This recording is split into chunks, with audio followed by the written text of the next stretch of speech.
Ya, untuk membahas lebih jauh soal bijak berbelanja menggunakan pay later, sudah bergabung perencana keuangan Mbak Mike Rini di Jakarta. Selamat siang, Mbak Mike Rini.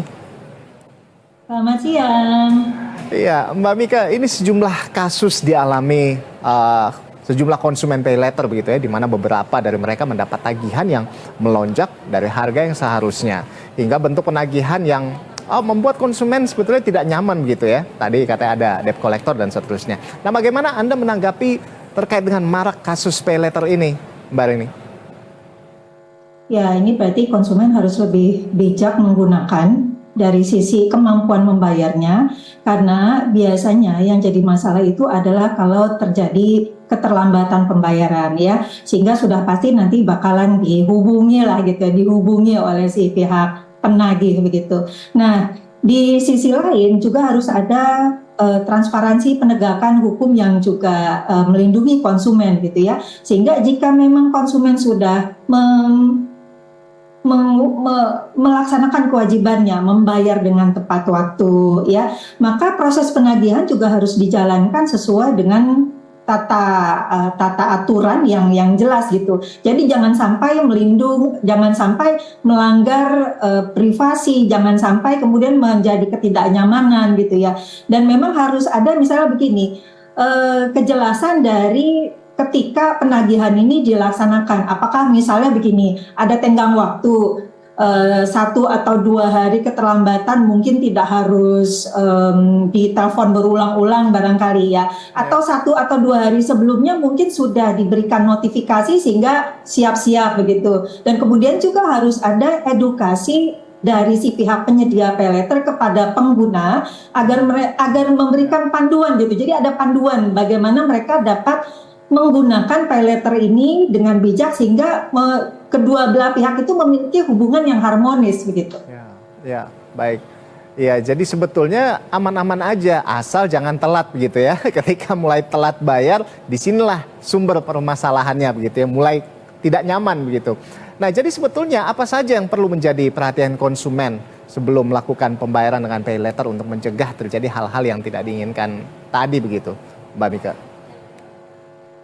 Tujuannya mesti produktif terlebih dahulu. Jadi bukan karena ada promo ya. Ada promo itu bukannya berarti menjadi lebih hemat ya. Promo itu memang diberikan oleh si penyedia pay later supaya Anda semakin banyak berbelanja. Nah, yang harus ngatur belanjanya itu seberapa adalah kemampuan kita sendiri ya.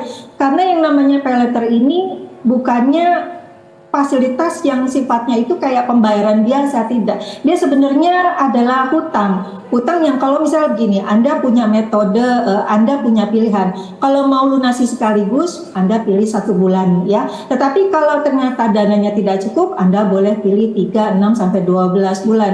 Nah, supaya tidak terjadi keterlambatan, berarti kan kita sebagai konsumen mesti memahami kemampuan kita membayar. Jangan sampai kita sudah punya hutang beberapa di berbagai tempat ya, sehingga membuat kita kesulitan untuk membayar di tiap penyelenggara pay later yang kita gunakan.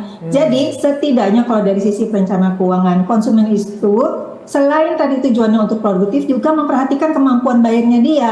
Batas maksimal total cicilan seseorang itu tidak boleh lebih dari 1/3 ya. Kalau sudah total cicilan aja lebih dari 1/3, itu nanti akan mendorong kesulitan membayar berbagai cicilan tadi. Betul. Dan tadi juga ya seperti itu ya, jangan lapar mata begitu ya. Yang nggak perlu-perlu dibeli, dia nggak perlu-perlu diambil, bahkan pakai pay later segala, sekalipun ada promo begitu ya. Nah, kalau Anda sendiri melihat, jadi sebetulnya apa sih potensi dampak finansial yang dapat timbul jika pay later tidak digunakan dengan bijak? Terjerat utang ya, terjerat cicilan. Setiap kali kita mengambil pay later berarti kita sudah muncul kewajiban. Nah, kewajiban ini kalau kita lunasi sekaligus ya tentunya itu lebih ringan. Tetapi yang namanya pay later biasanya orang menggunakan bukan untuk dibayar sekaligus, tetapi untuk dicicil gitu ya.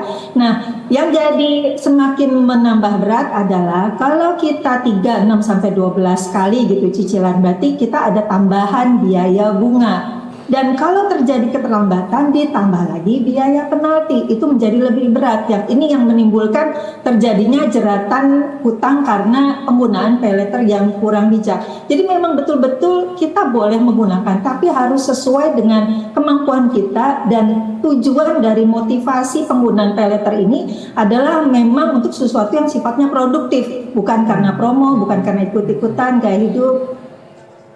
Baik, Mbak Mika, jadi memang kalau mau pay letter harus menggunakan dengan sesuatu yang produktif begitu ya, yang bisa juga menghasilkan keuangan juga, jangan cuma sekedar tadi gitu ya, karena adanya promo, lalu karena pengen beli jadi makanya beli. Nah, alangkah baiknya jika kita bisa menggunakan pay letter lebih bijak lagi. Terima kasih Mbak Mika Rini, perencana keuangan, sudah bersedia bergabung bersama kami di Berita Satu siang hari ini. Salam sehat selalu Mbak Mika Rini. Terima kasih.